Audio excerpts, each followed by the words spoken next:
Alunos, sejam bem-vindos ao segundo semestre, mais precisamente o terceiro bimestre. Eu sou o professor Alex e estarei trabalhando com vocês as disciplinas de História e Cultura Goiana. Hoje, na aula de História, eu vou fazer uma revisão para vocês sobre o conteúdo aí que vimos no segundo bimestre, que foi sobre a Segunda Guerra Mundial e também sobre a Era Vargas. Assuntos muito interessantes, também são cobrados no Exame Nacional do Ensino Médio e acredito que essa revisão vai fazer nós clarearmos aí as nossas ideias. A princípio, eu gostaria de deixar claro que é importante você participar aí das videoaulas. Também, qualquer dúvida que você tiver, poderá entrar em contato comigo através do WhatsApp que está disponível no grupo. Lembrando também que, por enquanto, seguem as aulas online. Ainda não temos data definida para as aulas presenciais e, enquanto isso, nós estaremos aqui através da aula online. Bom, iniciando o nosso conteúdo, a nossa revisão, nós vamos falar primeiramente sobre a Segunda Guerra Mundial. E a Segunda Guerra Mundial, ela ocorreu de 1939 a 1945, e dentro do contexto histórico da Segunda Guerra Mundial, nós vamos estar analisando aí os eixos temáticos, né? As relações políticas, religiosas, culturais no mundo contemporâneo, a crise do modelo liberal e a construção do mundo globalizado. Tudo está inserido dentro do eixo temático que fala aí da Segunda Guerra Mundial. Quais são, então, os objetivos desta aula? Bom, nós vamos estar falando aí, nós vamos discutir o genocídio no contexto da Segunda Guerra Mundial, o Holocausto e as minorias dissidentes. Vamos também compreender aí a formação de alianças e conflitos no contexto aí de disputas por hegemonia.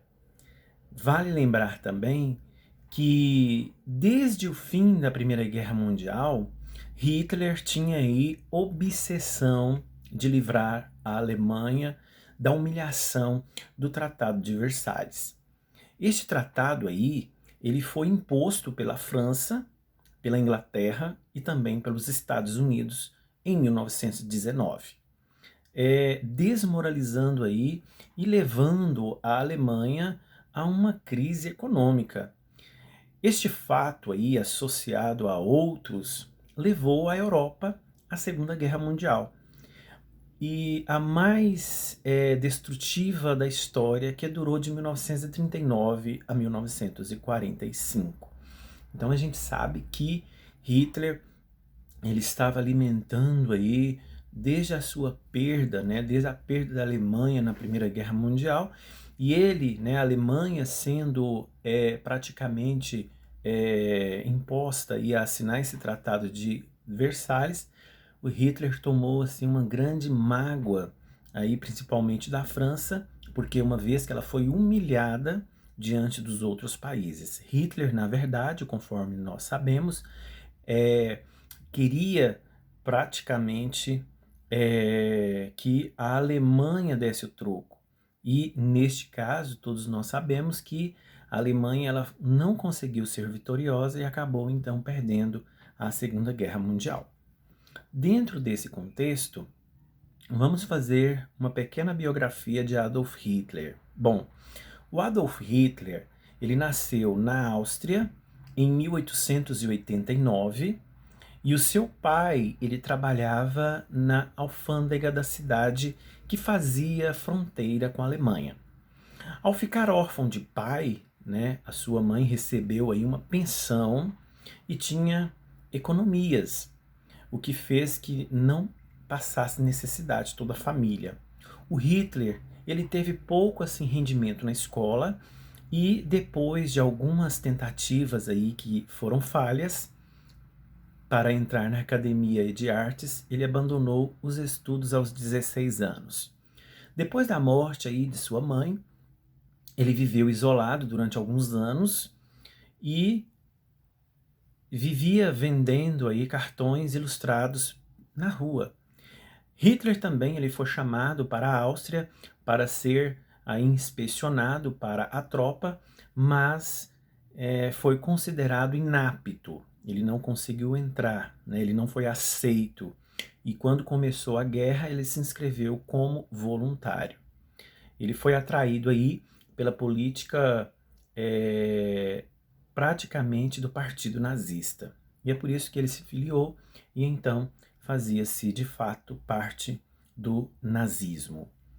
Dentro dessas características comuns do nazismo e fascismo, a gente pode dizer que nazismo e o fascismo, né, o líder ele é infalível e inatacável, né? Há um nacionalismo aí, né, o país sempre em primeiro lugar, sempre na ponta.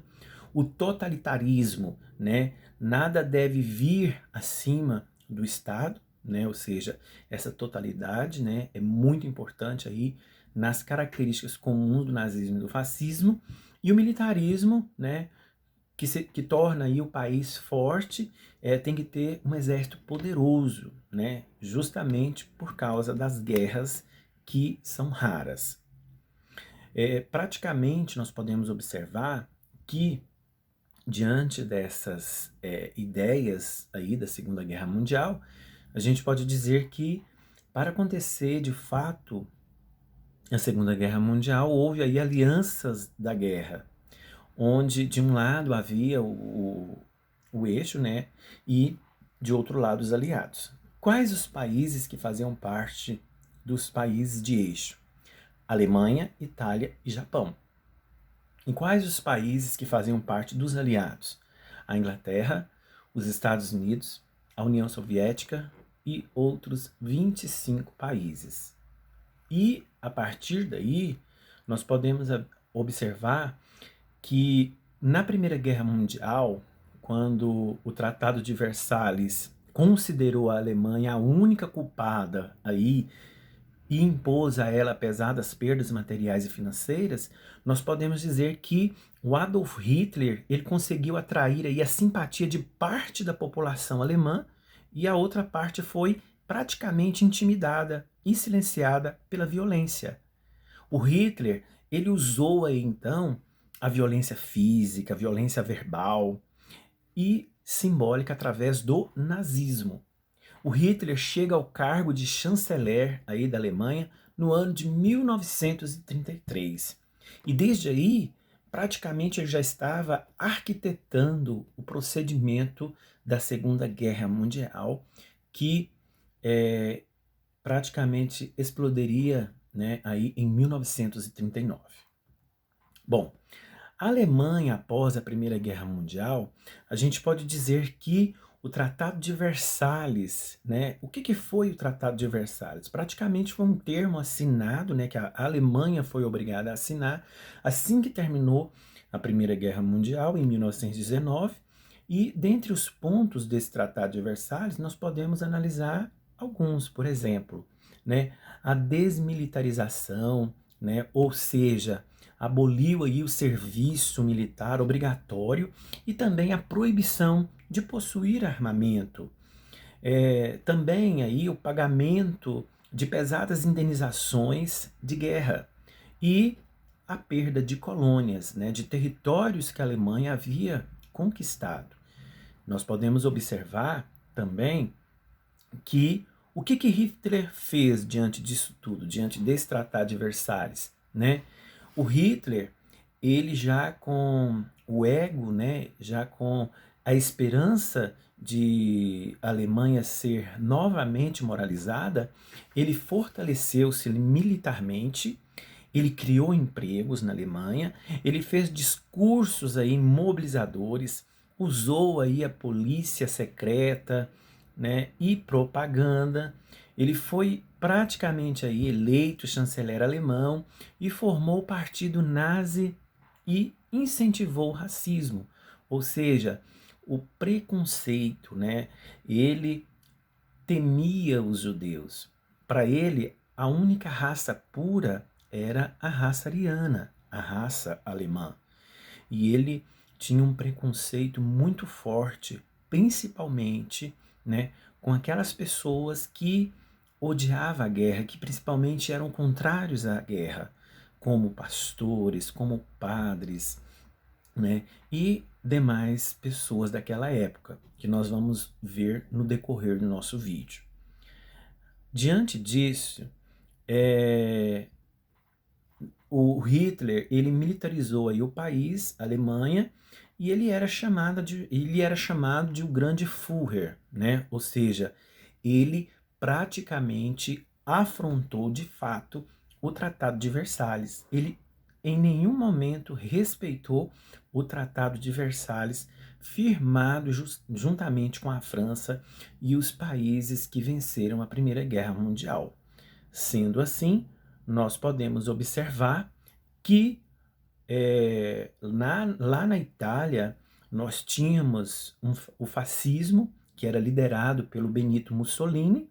Então, o Mussolini, ele restabeleceu aí o regime fascista no norte da Itália e nutria ressentimentos contra a França e a Inglaterra.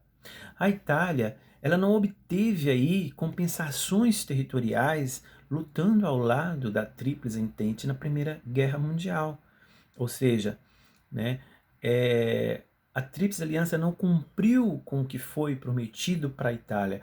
Por isso, o Mussolini, que era líder do fascismo na Itália, ele também nutriu um ressentimento muito forte contra a França e a Inglaterra, que faziam parte aí da Tríplice Entente na Primeira Guerra Mundial.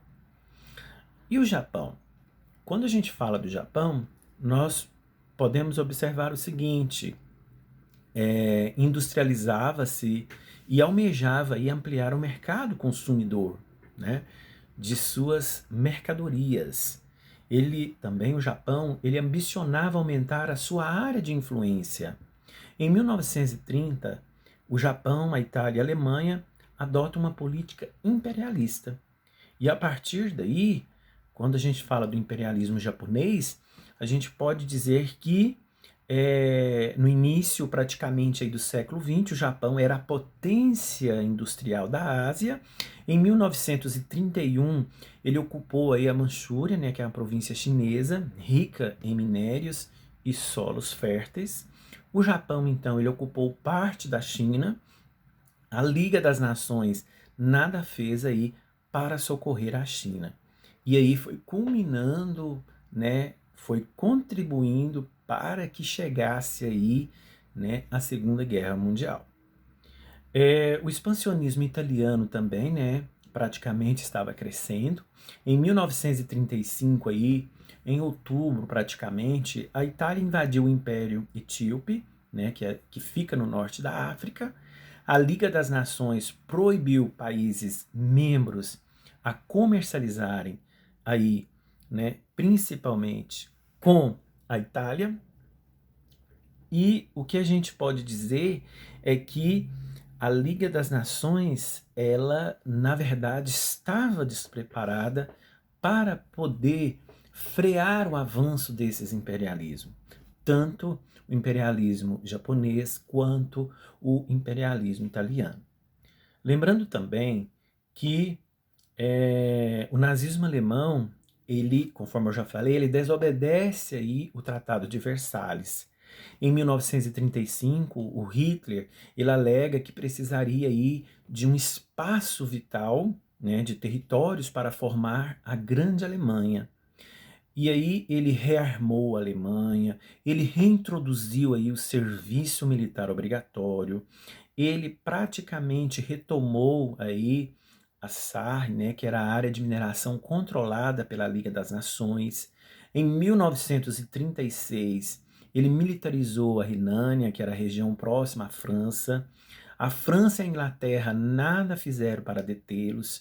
Em 1933 e 36, o Hitler ele aliou-se com Mussolini para a Guerra Civil Espanhola, que durou de 1936 a 1939. Na Espanha, o general Francisco Franco era o líder do fascismo espanhol e aí formou-se o eixo Roma-Berlim. O Japão, então, ele entra aí, né, no bloco e forma o eixo Roma-Berlim-Tóquio.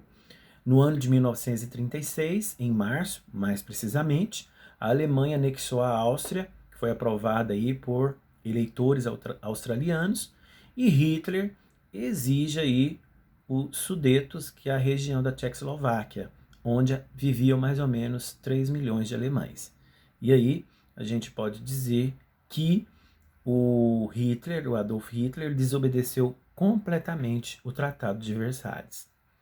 Sendo assim, houve a Conferência de Munique, no dia 28 de setembro de 1938.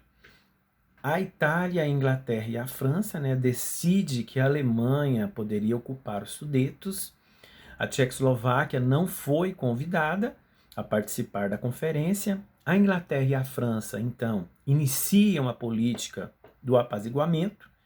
E em 1939, os nazistas invadem a Tchecoslováquia, afrontando aí o tratado.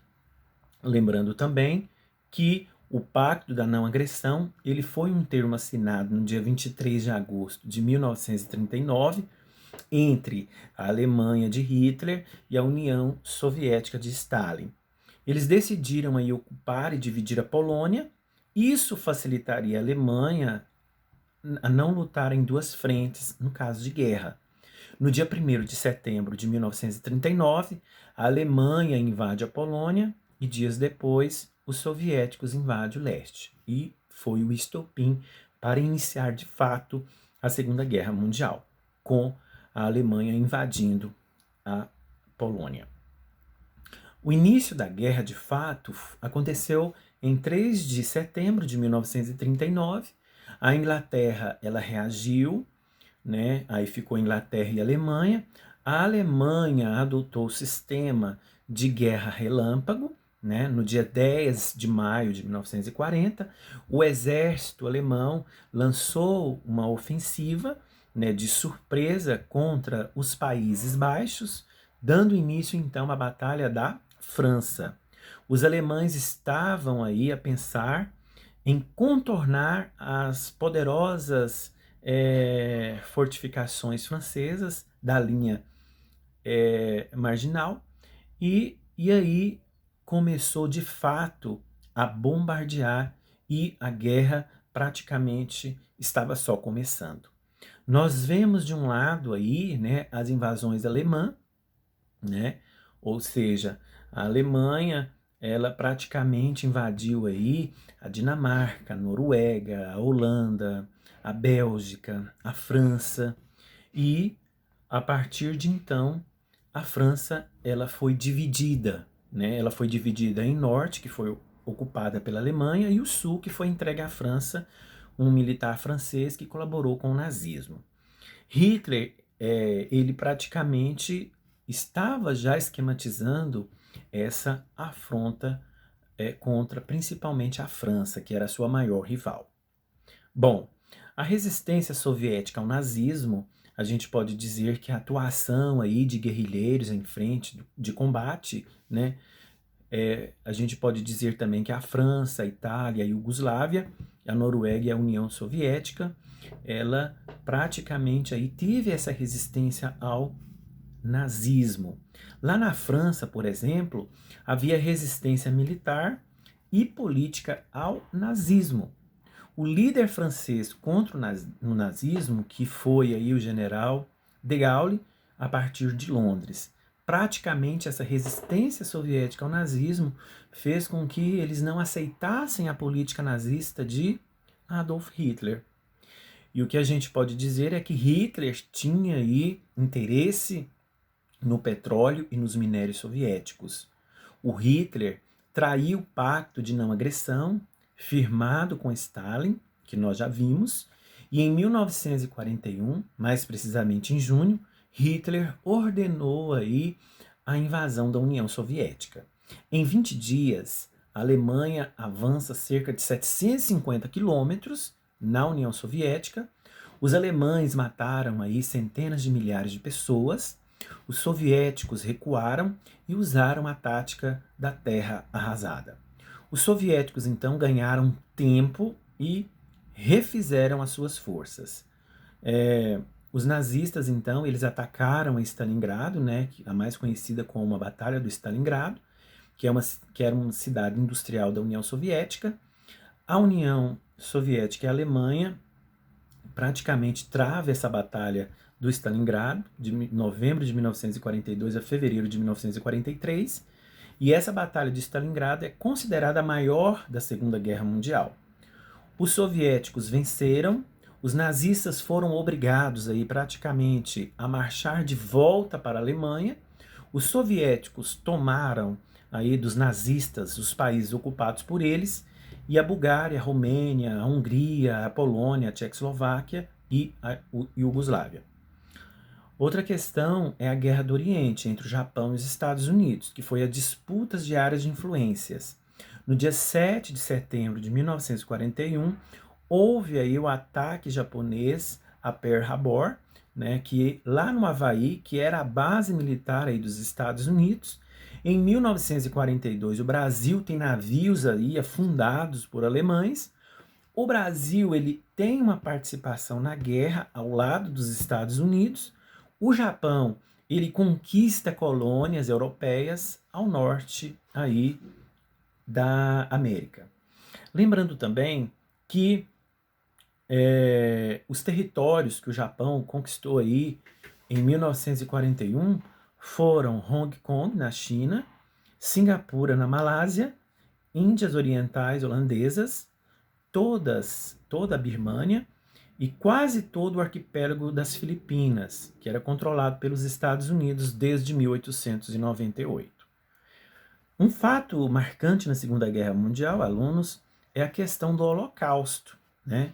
O Holocausto, praticamente em 1942, né, em janeiro, os nazistas decidem exterminar judeus. Para isso, eles construíram aí os campos de concentração. A solução final era o nome do plano nazista, né? Praticamente dar uma solução final a esses judeus, a esses homossexuais, a esses padres, a esses pastores e aquelas pessoas que eram contrários à Segunda Guerra Mundial. Esses campos de extermínio eram praticamente fábricas de mortos, né? Idosos, doentes e crianças eram mandados para as câmaras de gás sem saber. Os carrascos nazistas lhe informavam que eles iam tomar banho de chuveiro, mas quando chegava lá, eles fechavam a porta e ligavam o gás e ali todos morriam, né? A gente pode dizer que antes da guerra terminar, as notícias sobre os campos de extermínio eram vistas como exagero. Com o fim aí da guerra, surgem as provas do crime. Calcula-se que morreram 6 milhões de judeus, 300 mil ciganos, centenas de soviéticos, homossexuais, deficientes físicos, padres e pastores, que eram contra a guerra, conforme eu disse. Esse extermínio ele ficou conhecido como Holocausto. O Brasil, na Segunda Guerra Mundial, ele teve uma participação, conforme eu já falei para vocês, né? Em 1942, as embarcações brasileiras foram atingidas por submarinos alemães. Em 1943, o presidente da época, que era o Getúlio Vargas, ele se reúne com o presidente dos Estados Unidos e foi organizada aí a Força Expedicionária Brasileira, que era conhecida como a FEB. Em 1944, o Brasil envia aí os homens da Força Expedicionária Brasileira para combater a Itália, que estava ocupada por forças nazistas, né? Mais ou menos aí nós podemos observar que o Brasil ele levou para a Segunda Guerra Mundial, né, 2.500 homens das Forças Expedicionária Brasileira, levou 42 pilotos, levou matéria-prima, 400 homens de apoio da Força Aérea Brasileira e cedeu bases militares nas áreas navais. Lembrando também que Getúlio Vargas era o presidente do Brasil e manteve o Brasil neutro por enquanto, né? Vargas ele conservou aí as relações comerciais com alemães e norte-americanos. A neutralidade se tornava difícil. No ano de 1914, os Estados Unidos financiou aí parte da usina siderúrgica de Volta Redonda, no Rio de Janeiro. A siderúrgica era fundamental para o crescimento econômico do país e, em troca, os Estados Unidos instalaram bases aeronavais aí no Nordeste brasileiro. Em 1942, Vargas se declarava a favor de uma união da América, né, ao eixo. A Alemanha reage torpedeando aí praticamente os navios mercantes brasileiros. Centenas de pessoas morreram, os brasileiros exigiram então uma resposta do governo e exigiu que o Brasil entrasse na guerra ao lado dos aliados. Inclusive, os Estados Unidos lutavam ao lado dos aliados. Em 22 de agosto de 1942, o pressionado Vargas inicia, então, guerra ao eixo. O Brasil envia aí, né, a Força Expedicionária Brasileira para a Itália. O Brasil envia cerca de 25.334 homens. O comandante era o general Mascarenhas de Moraes. A FEB vence as batalhas, né, no Monte Castelo. O lema era "A cobra vai fumar", em resposta à afirmação de que era mais fácil uma cobra fumar que o Brasil mandar soldados para a guerra. 443 soldados brasileiros mortos e milhares de feridos lá na Itália. A gente pode observar que a ofensiva dos aliados, em 1943, né, os soviéticos marcham em direção a Berlim. Acontece a primeira frente de luta entre aliados e eixo. Os Estados Unidos assumem a ofensiva da guerra no Pacífico e também vence a Batalha de Midway contra o Japão. Parte das tropas anglo-americanas é contra a ofensiva na Ásia, outra parte das tropas anglo-americanas no norte da África. A gente pode dizer também que os fascistas eles forçam a renúncia de Benito Mussolini, eles assinam então um acordo de paz com os aliados. O Mussolini ele não se rende e organiza um governo fascista no norte da Itália. O governo de Mussolini durou pouco. Em 1945, os italianos e aliados libertam Roma aí, e o norte da África, ou da Itália. Mussolini, então, e sua esposa foram capturados e mortos pela resistência popular italiana. Quando a gente fala do dia D na França e a derrota da Alemanha, foi praticamente ocorrido no dia 4 de junho de 1944, que foi conhecida como a Terceira Frente de Guerra, né, contra os nazistas. Os aliados eles desembarcaram aí na Normandia, né, no oeste da França. Em 6 de junho de 1944 foi o dia D, o dia do desembarque na Normandia. Esse dia D era praticamente um código para os alemães não saberem a data aí nas transmissões de rádio, e a Alemanha então é pega de surpresa. No ano de 1944, em agosto, anglo-americanos libertam aí Paris das mãos dos nazistas e marcham a Berlim.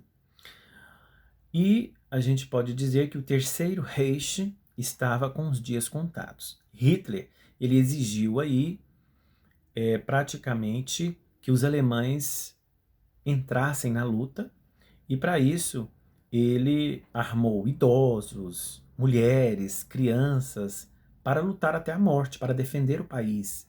No dia 30 de abril de 1945, Hitler e Eva Braun, com quem ele se casou 4 dias antes, se suicidaram, segundo conta a história. Em 8 de maio de 1945, alemães assinaram a rendição incondicional e houve, então, o fim da Segunda Guerra Mundial na Europa. A gente sabe que os Estados Unidos, né, ele alimentou um ódio tremendo contra o Japão quando ele atacou a sua base militar de Pearl Harbor. Então, as bombas sobre o Japão foi, na verdade, né, uma ofensiva. O Japão ele continuava aí resistindo aos norte-americanos. Os kamikazes, que eram os pilotos suicidas japoneses, atiravam-se sobre navios americanos em aviões carregados de explosivos. Os Estados Unidos, então, lança bombas atômicas sobre o Japão. No dia 6 de agosto de 1945, Hiroshima é bombardeada pelos Estados Unidos. E no dia 9 de agosto de 1945, Nagasaki é bombardeada pelos Estados Unidos. Os sobreviventes sofreram efeitos da radiação nuclear. Os efeitos da radiação foram a queda de cabelo, queimaduras, leucemia, câncer de pele, principalmente. No dia 2 de setembro de 1945, o Japão assinou a rendição incondicional. Houve o fim da guerra no Extremo Oriente, 40 milhões de mortos na Segunda Guerra, aproximadamente. E no dia 20 de novembro de 45, o Tribunal de Nuremberg, na Alemanha, julga, né, os nazistas no extermínio de milhões de judeus. E, praticamente, a gente pode observar que a Segunda Guerra chega ao fim. De outro lado, nós temos aqui ainda no segundo bimestre, né, um conteúdo muito importante que é a Era Vargas.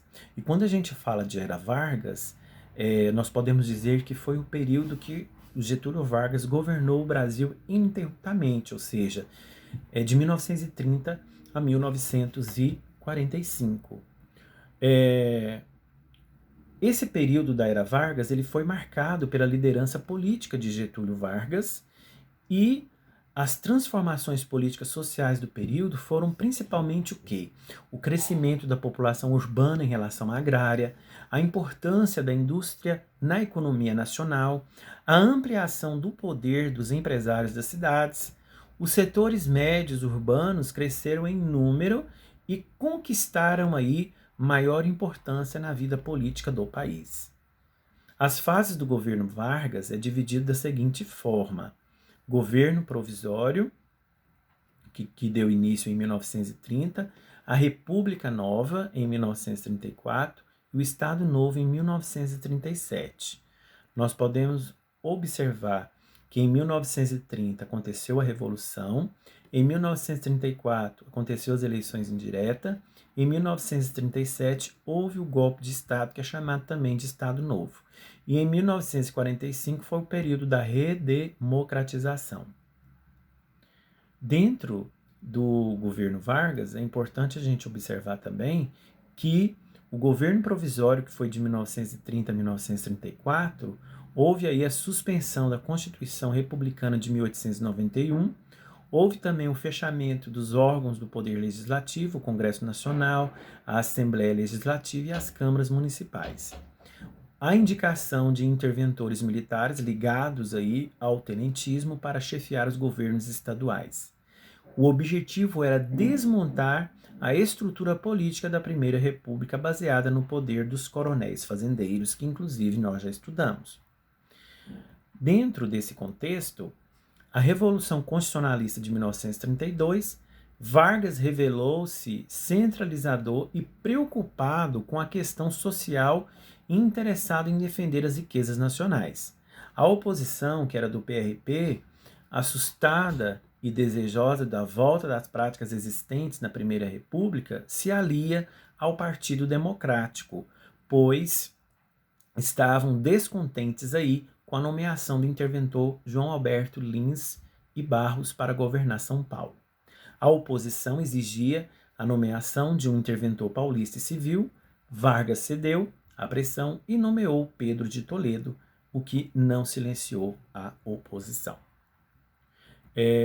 Quando a gente fala aí desse governo provisório, desse governo constitucionalista, a gente analisa também que eles exigiam também novas eleições aí para presidente e a convocação de uma Assembleia Constituinte, pois os ricos fazendeiros ainda controlavam o sistema eleitoral fraudulento.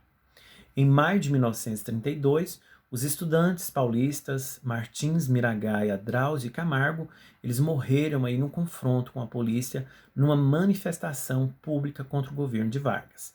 Formou então o MMDC com as siglas dos nomes dos estudantes, que se tornou o símbolo do movimento constitucionalista.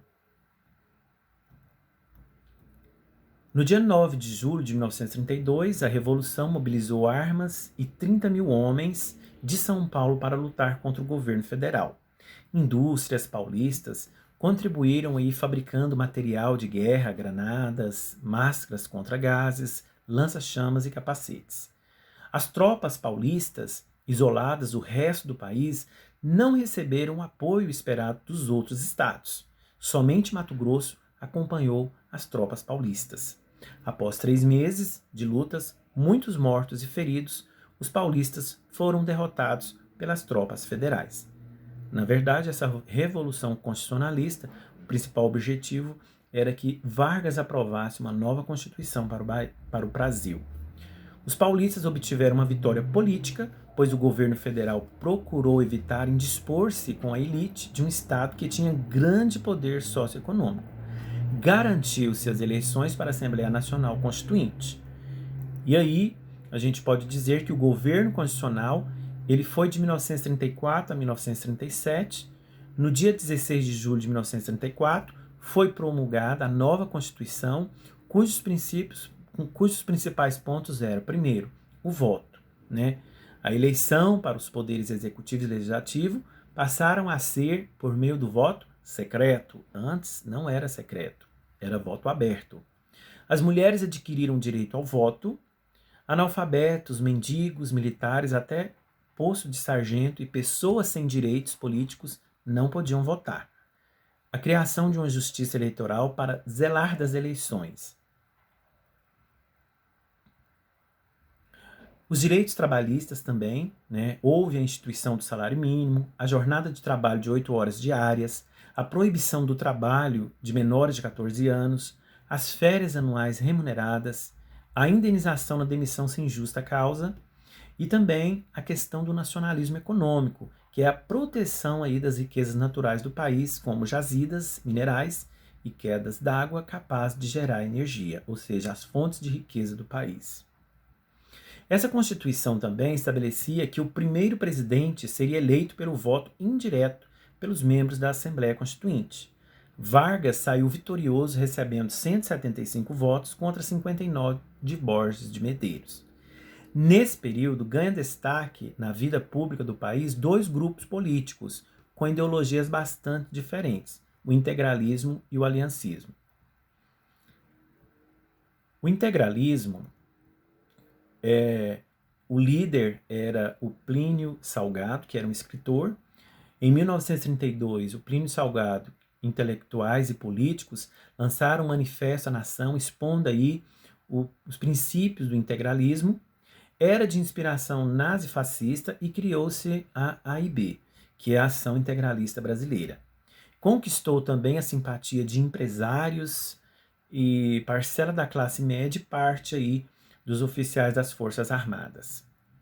Ele combatia o comunismo, pregava o nacionalismo, os integralistas eram submetidos aí a uma rígida disciplina, vestiam aí uniformes com camisas verdes e desfilavam aí pelas ruas como tropa militar, gritando aquela saudação Anauê, que em tupi significa você é meu parente, né?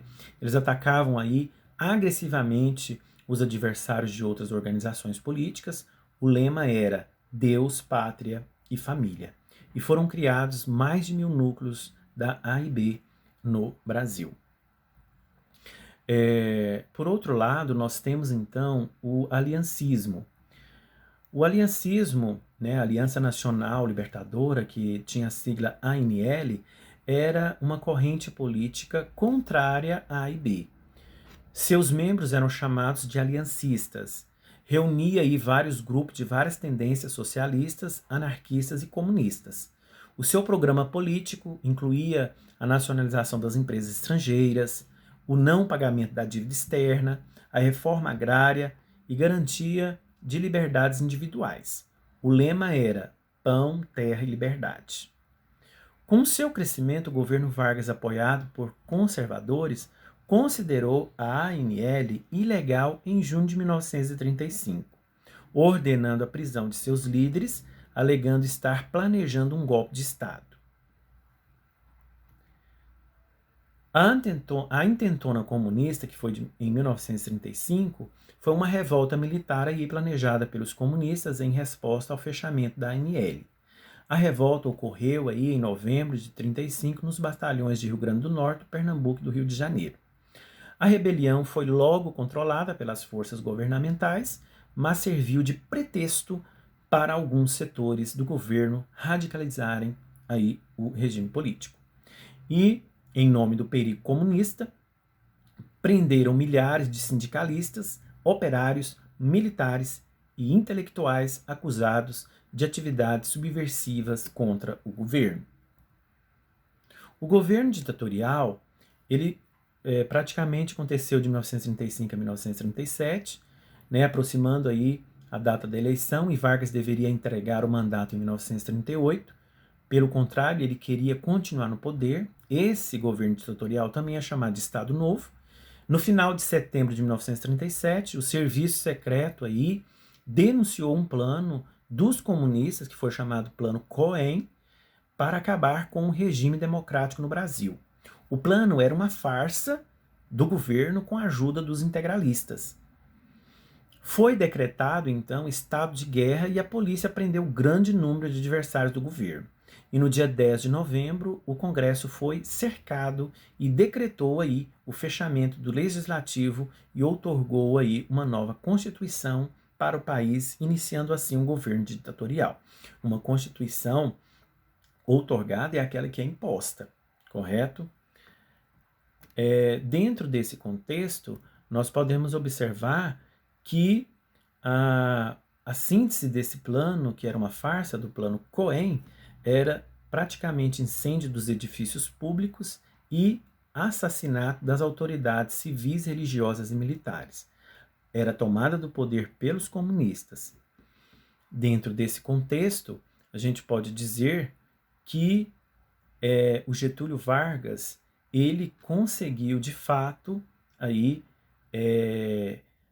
ficar no governo novamente até 1945, e dentro desse período ele criou aí praticamente programas de rádio obrigatório, como a Hora do Brasil, que divulgava a realização dos seus governos, a produção aí de milhares de cartazes que apresentava Vargas como salvador da pátria, né? O Ministério da Educação foi outro órgão importante na exaltação da figura de Getúlio Vargas, sendo tomadas várias medidas para difundir aí as ideologias do governo. A obrigatoriedade do ensino de moral e civismo, o canto coral com o repertório musical nacionalista, desfiles e paradas de estudantes em comemoração às datas cívicas, a adoção de livros didáticos aí que promovia o culto à imagem de Getúlio Vargas e ao seu governo. Dentro desse contexto, nós podemos dizer que o Getúlio Vargas, ele viabilizou a política econômica do país. Ele procurou agir em defesa da cafeicultura, proibindo o plantio de novas mudas num período de 3 anos.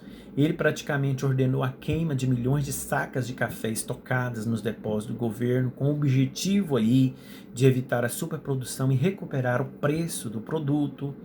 Para diversificar a produção agrícola, ele incentivou o cultivo de outros produtos, como o algodão, a cana-de-açúcar, óleos vegetais e outras frutas tropicais.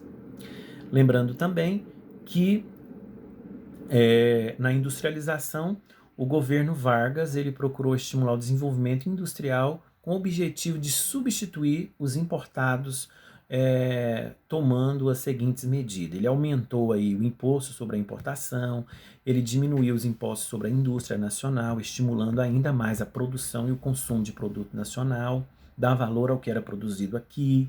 Ele fundou empresas estatais para atuar nos campos siderúrgicos e mineração, criando 2 empresas, que foi a Companhia Vale do Rio Doce e também a Companhia Siderúrgica Nacional. Apesar aí do desenvolvimento do setor industrial, ele não superou a tradicional agricultura de exportação. O que a gente analisa também é que no trabalho aqui, né, ele queria praticamente conquistar a simpatia dos trabalhadores. Nesse período ele aumentou o número de indústrias e, consequentemente, de operários que emigraram aí do Nordeste fugindo da seca e da expulsão de suas terras. Ele ampliou aí, né, a consciência dos trabalhadores que era necessário lutar pelos seus direitos. O governo federal também elaborou uma política trabalhista que tinha dupla função: a função de conquistar a simpatia dos trabalhadores e exercer aí o domínio sobre eles, controlando aí os sindicatos. Essa política, ela foi inspirada na Carta del Lavoro, que é a Carta do Trabalho, criada pelo regime fascista italiano. Dentro desse contexto também, as leis trabalhistas aí possibilitou aí mais a questão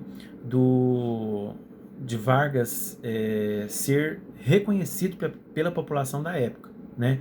Essas leis trabalhistas incluíram aí salário mínimo, férias remuneradas, jornada de 8 horas de trabalho diária, proteção do trabalho da mulher e do menor, estabilidade do emprego. Em 43, essas leis elas foram reunidas, né, na CLT, que era a consolidação das leis do trabalho, e Vargas apresentava-se como grande protetor dos trabalhadores e pai dos pobres. E para reforçar essa imagem, né, começava seu discurso dizendo: trabalhadores e trabalhadoras do Brasil. O governo Vargas pregava a conciliação entre trabalhadores e empresários e colocava-se como uma espécie de juiz dos conflitos entre ambos. O que a gente pode analisar é que no fim do Estado Novo, né, com a derrota do nazifascismo na Europa, Vargas decidiu aí antecipar-se aos seus adversários e liderou uma abertura democrática, fixando prazos para a eleição presidencial em fevereiro de 1945. Ele concedeu anistia ampla para todos os condenados políticos, libertou os comunistas presos, entre eles Luiz Carlos Prestes, e permitiu a volta dos exilados do país.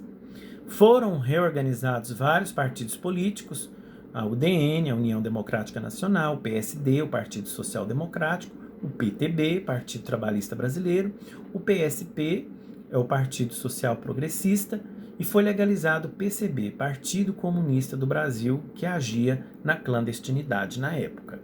As eleições marcadas para 2 de dezembro de 45, concorreriam 3 candidatos: o general Eurico Gaspar Dutra, do PSD, PTB, e contava com o apoio de Vargas, o brigadeiro Eduardo Gomes, da UDN, e o engenheiro Iedo Fiuza, do PCB. Vargas fazia aí um jogo político contraditório, pois aparentava apoiar Dutra e estimulava um movimento aí popular que pedia a sua permanência no poder, o chamado queremismo. Palavra derivada dos gritos populares: queremos Getúlio, né? As pessoas saíram na rua pedindo, né, que Getúlio continuasse no poder. O queremismo era apoiado pelos membros do PTB e do PCB. As eleições, né, praticamente ocorreram, e o que a gente analisa é que nesse momento aí de prestígio, o governo lançou a lei antitrust em junho de 1945, limitando a entrada do capital estrangeiro no Brasil. O que a gente analisa também dentro desse contexto histórico é que o Getúlio Vargas, ele, na verdade, participou de várias transformações aqui no Brasil. E assim a gente finaliza essa revisão. Espero que vocês tenham entendido e compreendido o que o professor vos disse. Qualquer dúvida, vocês podem acessar o canal do YouTube para que possam ter acesso às aulas completas da Segunda Guerra Mundial e também da Era Vargas. E na próxima aula, nós então começaremos o conteúdo do terceiro bimestre. Até mais!